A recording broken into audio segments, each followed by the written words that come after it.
The pre-game ceremony was brief, appropriate for the occasion. The Cleveland Indians are planning much bigger parties. On Sunday, the team that couldn't lose for a few weeks raised a red flag to commemorate winning the second straight AL Central title, one of their goals at the start of 2016. Later, the Indians will spray champagne, win or lose, after they wrap up a series with Kansas City and cap a thrilling week in which they ran off baseball's longest winning streak in 101 years. And while there's plenty to celebrate, the Indians, who went to the limit in last year's World Series before losing to the Chicago Cubs and overcame injuries and other obstacles this season, won't be satisfied with runner-up status. They want to win it all. It means a lot, All-Star shortstop Francisco Lindor said.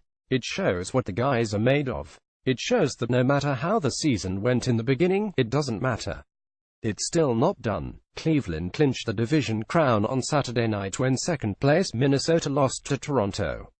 When the championship became official at around 10 p.m., the clubhouse was empty as the Indians had left Progressive Field hours earlier following an 84 win over Kansas City. Most of the Indians kept tabs on the Twins' loss from home.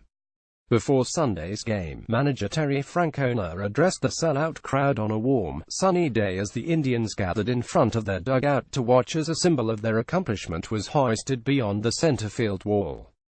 The Indians didn't get to celebrate anything at home last year, winning the division in Detroit, a playoff series in Boston and the pennant in Toronto. Francona was thrilled the Indians could share the moment with their fans. "They're loud, they're passionate," he said. "I think it's an easy team to like. I think some teams are probably more likable than others. It's probably just human nature. This is an easy team to like and get behind. But our fans have really come through. I'm glad we're able to share that. It'll be very memorable for everybody." The standings show the Indians ran away with their division. It was anything but a cakewalk. Much like last year's postseason, when Cleveland made it to Game 7 of the series despite missing two starting pitchers and all-star outfielder Michael Brantley, they were forced to overcome adversity from the outset. Injuries started in spring training and piled up. Even Francona was out for an extended period to have surgery to fix an irregular heartbeat. Still, the Indians persevered. They started slowly, muddling around .500 for almost 3 months before moving to first place on June 26. Following the All-Star break, Cleveland went 15 on a West Coast trip before ripping off 9 straight wins. They barely looked back. In a way, when we come across those types of things, injuries, Tito's scare, not that it doesn't affect us and we don't care about it, but we just brush it off and move on, ace Corey Kluber said. It's just the mentality that started with the way things went last year and developed throughout the postseason with the different adversity we went through. And to be able to still go out there and get the job done just kind of carried over, I guess.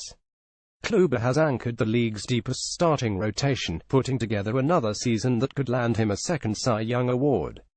Carlos Carrasco bounced back and has won 16 games after missing the 2016 postseason, and Trevor Bauer finally matched his talent and potential to become a dependable number 3 starter.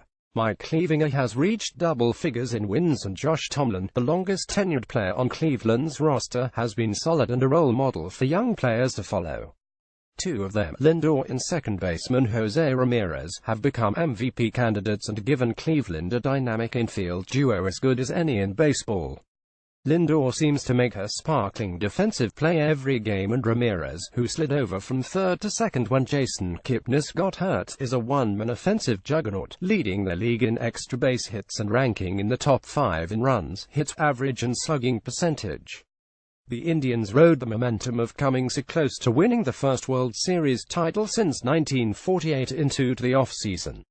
They signed free agent slugger Edwin Encarnacion to the largest contract in club history, a 3-year, $60 million deal that cemented them as favorites.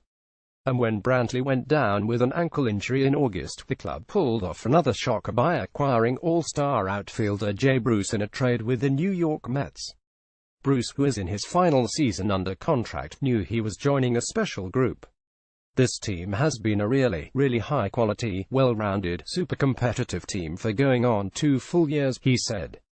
I think it took a strong year last year for people to really start to believe, but it's pretty obvious now, we're one of the forces in the league.